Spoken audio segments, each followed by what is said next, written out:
देखते हैं। Question number 10 में क्या दिया गया है कि एक ABCD एक समलंब चतुर्भुज है जिसमें AB समांतर है DC के तथा इसके बिकॉर्ड परस्पर बिंदु O पर प्रतिच्छेद करते हैं। तो दर्शाइए कि AO बटे BO बराबर CO बटे DO। ठीक ना।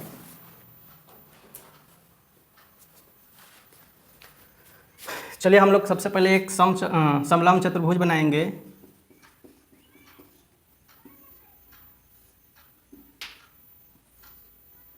ABCD,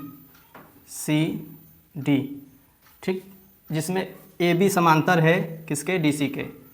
ठीक, दिया है कि AB समांतर है DC के। इसके बिकॉर्ड परस्पर बिंदु O पर प्रतिच्छेदित करते हैं। अगर मान लीजिए इसका बिकॉर्ड खींच दें तो बिंदु O पर क्या करेंगे, प्रतिच्छेदित करते हैं। तो हमें क्या दिखाना है कि AO बटे BO बराबर CO बटे DO। ठीक, तो देखिए सबसे पहले हम क्या करते हैं कि DC और AB के समांतर एक रेखा खींच देते हैं जो बिंदु O से जाता है और मान लीजिए बिंदु M पर प्रतिच्छेदित करता है। ठीक ना, मतलब कि DC और AB के समांतर भी ये रेखा है MO जो है DC और AB के समांतर है। तो देखिए हम त्रिभुज ADC में लेते हैं, ADC में।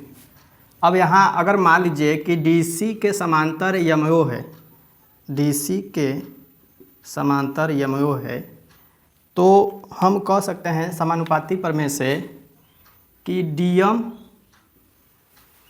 बटे AM,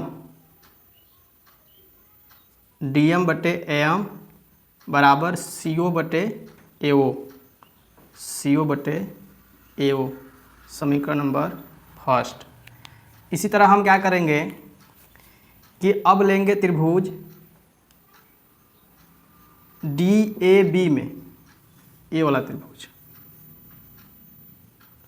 त्रिभुज DAB में अगर इसका मैं फिगर बना दूं तो ये फिगर आपका कुछ इस तरीके से है और इसमें क्या है, एक समांतर रेखा है। यहाँ D है, यहाँ A है, यहाँ B है, यहाँ O है, यहाँ M है। तो इसमें देखिए MO समांतर है किसके, AB के।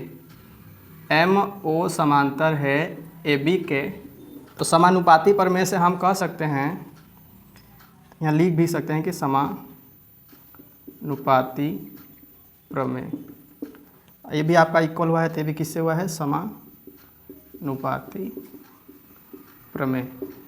हम इसमें क्या कर सकते हैं, DM बटे MA, DM बटे MA, ठीक, या तो इसी को लिख सकते हैं AM, फिर बराबर कर देंगे DO बटे OB। ठीक, DO बटे OB, इसको मान लेते हैं समीकरण 2। अब जो समीकरण 1 में DM बटे MA है, समीकरण 1 में से DM बटे MA का मान समीकरण 2 में रख देते हैं।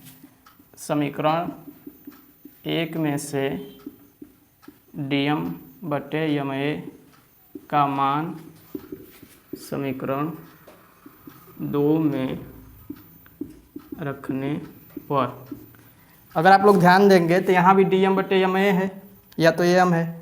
ठीक, तो यहाँ भी DM बटे AM है, तो इसके जगह हम का A लिख सकते हैं।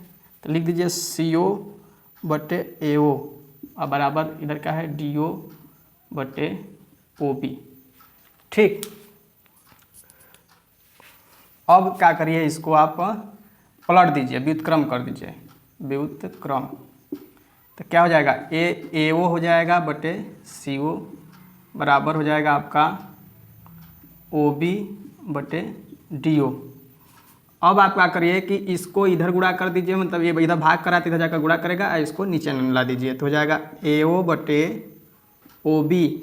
अब ये जाकर ऊपर हो जाएगा CO बटे DO। अब इसको क्या लिख दीजिए, जैसे AO है, अब चाहे OB लिखो चाहे BO लिखो। चलिए हम BO लिख देते हैं। ठीक ना। फिर यहाँ पर CO लिख दो और यहाँ पर DO, यही हमें सिद्ध करना था। देखिए यही हमें सिद्ध करना था यहाँ पर ना, AO बटे BO बराबर CO बटे DO, AO बटे BO बराबर CO बटे DO, इति सिद्धम।